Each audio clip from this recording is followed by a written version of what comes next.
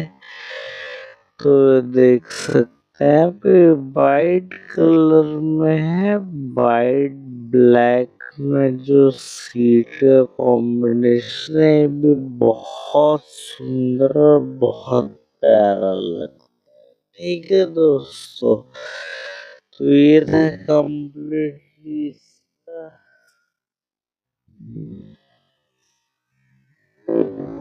Overview. और